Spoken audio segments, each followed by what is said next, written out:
আপনাকে বরিশালে বেই না আবারও আইয়া পড়ছি আপনাকে মাঝে একখান ভিডিও নিয়ে ভিডিও দেখেন বরিশালের মানুষেরা কত জোলার গিলন গেলে জোলার বইরা খায় তারা খাইতে অটো মনে করেন যা পারে না পারে ওই বরিশালে মানুষরা জোলা বইরা খালি গিলতেই পারে ওরে গিলা রে গিলা ওরে খাওন রে খাওন।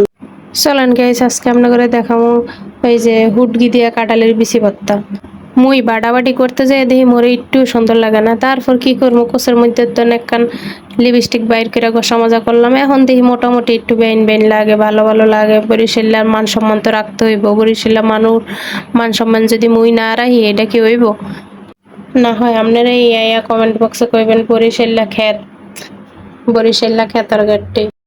যাক অনেক বড় বড় ফটো ফটো করে ফেলাম এনে আসলাম আসল কথা। এই যে কাঁঠালের বিচিগুলা দেখেন, এই কাঁঠালের বিচিগুলারে একটু পানি দিয়া কতক্ষণ একবারে ফুটা ফুটা কইরা সিদ্ধ কইরা গ্যাসের চুলার মধ্যে, কেউ ফাললে আবার না লাকড়ি চুলার ভিতরে দিয়েও সিদ্ধ করতে পারবেন, কোনো সমস্যা নেই, কোনো ব্যাপার নাই। আর আমার মতো অকাম্যা যারা আছেন আর কি, কাম করতে মন চায় না, অলস, কেউ মুখের দ্বারা রান্না দিলে ভাল লাগে খাইতে, তাছাড়া নিজে করে খাইতে মন চায় না, তারা কি করবেন?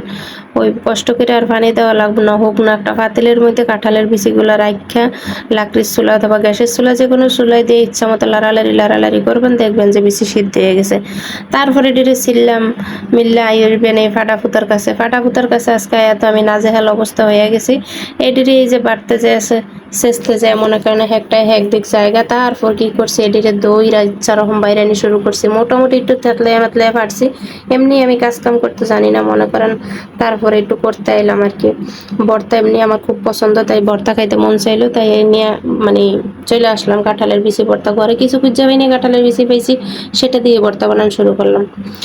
তার ভিতরে ভাবলাম যে একটু শুটকি দিই, শুটকি দিলে হয়তো ভর্তাটা আর একটু বেশি টেস্ট আসবে, তাই আমি এই শুটকিগুলারে আর পেঁয়াজ রসুন এগুলারে হৌরার তেলের মধ্যে ইচ্ছা রকম টাইল্লা টুল্লা ভাজা ভাজা কইরা এগুলারে, তারপরে কাঁঠালের বিচি গৈসা মাইজা এটিরে সোজা কইরা তার ভিতরে দিয়ে দিলাম হুটকি আর পেঁয়াজ, এটিরও ইচ্ছা মতো কষা মজা করে সোজা করে নিলাম, বাঁকা থাইস না সোজা থাক, সোজা মজা কইরা নিয়ে হেডির ভিতরে লবণ দিয়ে দিলাম। আর আমি আগের থেকেই মনে করেন হুকনা মরিচ এটিরে কি করি টাইল্লা একসাথে ওই 10-20 টাকার কিনে আনি, বোঝেন না, কিনে না টাইল্লা একসাথে গুঁড়া কইরা ওই ডিব্বা বইরা নর্মালে রেখা দিই ফ্রিজের, সেখান থেকে কতনিক মরিচ ছেড়িয়ে দিলাম, তারপর দিয়ে দিলাম লবণ, তারপর একটু হুড়ার তেল না দিলে হয় ভর্তা, মানে কাঁচা একটু হুড়ার তেল দিতে হয়, এই কাঁচা হুড়ার তেল দিয়ে মনে করেন একটু মাহাজোয়া কইরা মনে করেন আলাদা একটা ফ্লেভার আসবে, একটা গেরান, তাইলে ভর্তা ভর্তা ভাব আসবে, এই জন্য হুড়ার তেলটা দিয়ে মাহাজোয়া করলাম, কইরা ভর্তাটারে উঠে রাখলাম, তারপর একটু মহে দিয়ে চাইকে দেখলাম সেই মজা।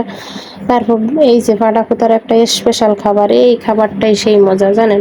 ফাটা ফুতার ভিতরে ভাত রেখা কারা খাইতে পছন্দ করেন কমেন্টে জানাবেন, আর আমার তো খুবই পছন্দ খুবই পছন্দ। আমি এই ভর্তা যখনই করি তখনই পাটা ফুতা যেই করুক আমি করি, আরেকজন করুক যেই করুক, এই পাটার ভিতরে ভাত রাইখা এটারে মাইখা তারপরে এই নেলাটা খাইতে খুবই ভালো লাগে, ওইটা একটা তৃপ্তি আছে, শান্তি আছে খায়া। মোর যে এতগুলো কথা শুনলেন, লাইক কমেন্ট করে যান।